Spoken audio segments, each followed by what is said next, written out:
Iedomājies, tu esi kādā no saimniecības veikaliem, ir vasaras sākums, bet it kā jau dārzā viss ir sastādīts un sasēts, un pie kasēm tu redzi ir akcija. Un uz akciju pārdodās mazie sīksīpoliņi. Viens maisiņš 9 centi. Un tu domā, it kā jau viss ir sastādīts, bet varbūt tomēr paņemt, jo cena ir diezgan laba. Bet redzi, ka daļa no viņiem nav īsti forša, bet lielākā daļa ir forša. Un ko tu domā? Protams, ka tu viņus paņem. Un tā izdarījām arī mēs. Mēs paņēmām, man liekas, 5 maisiņus ar sīksīpoliem pa 9 centi gabalā un iestādījām viņus. Un tagad apskatīsimies, vai viņi vispār izauga un kas ar viņiem notika.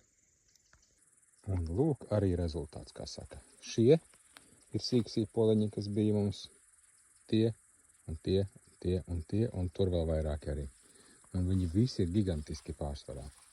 Piemēram, šis tavs stūrīs ir tāds, ka ekspozīcijas variants ir ļoti liels, ļoti liels. Mēs no tiem, 5 iepakojumiem izaudzējām, es domāju, kāda 10 kg vismaz. Mēs paši ēdām, radinieki ēda, draugi ēda, visi ēda, mēs tik šķinām. Un viņi ir jāšķina, lai izaugtu lielu, protams. Un lūk, kā viņi izaugusi. Es domāju, kādi kilogrami 10 noteikti izauga. Tā kā pa 50 centi, 10 kilo sīpolu, super eko bioorganiski. Te apmēram šajā varētu būt, šajā vien var būt 4 kilo, jau varbūt vairāk.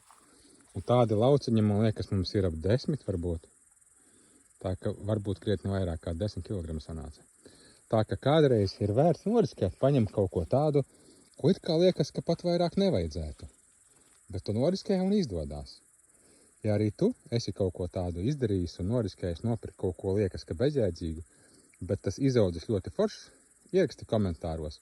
Apskatīsimies, kā mums iet visiem ar šo lietu.